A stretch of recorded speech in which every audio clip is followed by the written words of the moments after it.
Governor Newsom, who strikes me as Patrick Bateman meets Sparkle Beach Ken, may be the only Californian who knows less about economics than Kamala Harris.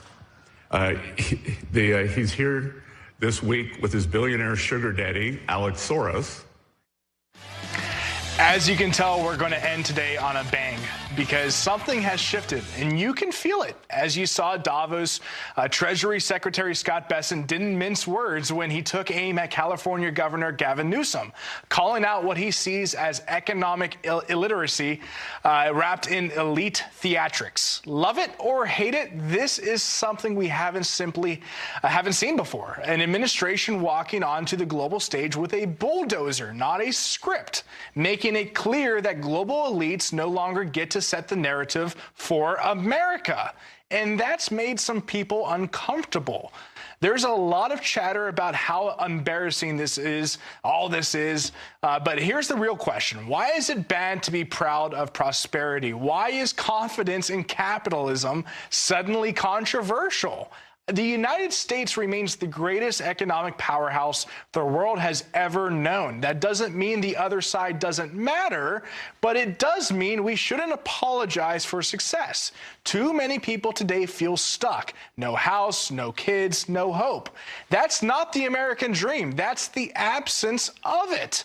The message tonight is simple. Dream bigger, sleep better. Our slogan at LFG, capitalism still works. America is still the opportunity. And if freedom and growth aren't welcome where you are, go where they are. Let's bring in Rebecca Walser to break down the Davos comments, the politics behind them, and what this mental shift could mean for the future of the American economy. Welcome to the show, Rebecca. Thanks for having me, Luke. Glad to be here. I'm sure you're glad because you are in Arizona where it's nice and sunny and probably very nice. Thanks for coming on today. A lot to talk about here. Why should we apologize for American innovation, American capitalism, and American success?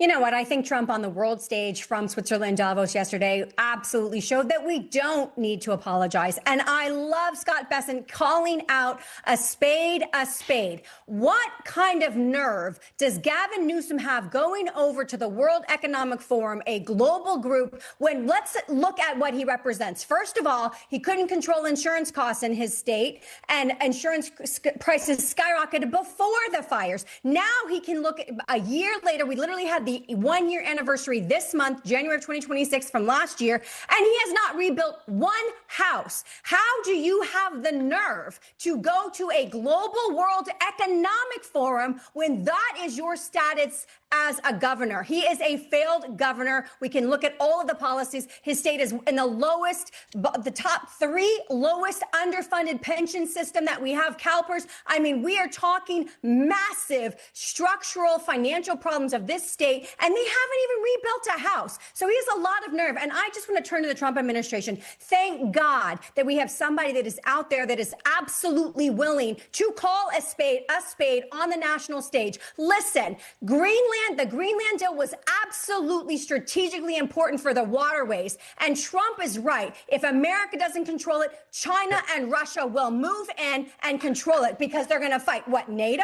They're going to worry about what Denmark says about Greenland? I don't think so. So yes, we need the rare earth minerals because China is becoming very protectionist against rare earth minerals, but we also need to control the waterways of the Arctic. And if we don't, we are left behind with China's Belt and Road Initiative and all of the infrastructure that they have created on their own, Luke. So this is phenomenal, and it's a message directly to the world. This is the administration that you will deal with for the next 3 years.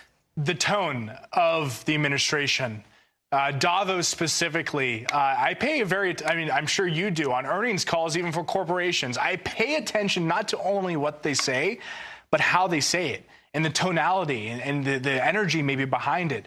I've been paying attention to Davos, obviously, for a pretty long time now, over the past 4 or 5 years specifically, especially. And there just seems to be a very different tone to it. It's kind of felt like we were listening to the elites. Now it kind of feels like we have, a powerful administration fighting for the little guy back at home. Isn't that what you feel? 100%. Listen, you had the elites and the PhDs, which I'm not going to discount education. I have 4 college degrees. I'm absolutely believer in education, but I don't believe in the elitist ivory tower. Now I'm above you, and I'm going to speak down to you. We had the CEO of Citadel at Davos yesterday talking about economically how horrible the Biden administration was, sending out edicts like they were candy and not understanding the implications on the economic degradation of our country during the Biden administration. So now that we have Trump, the world has shifted. NATO is aligning, obviously, with the Greenland situation. Europe is getting in line, and that's what it has to be. Listen, we are in a war, economic war to the death with China, and if we do not win, and thank God we have this Trump administration, because if we were to let a Kamala Harris administration, that would be it. That would be all she wrote. America would be left to the dustbin of history as far as an economic superpower. This administration understands that we are on the edge of the 4th industrial revolution, that AI technology, robotics, quantum computing, all of these things have to be, and they have to be taken care of. And so this is a strategic thing. And you're right. I'm very excited. The world is recognizing. I am too.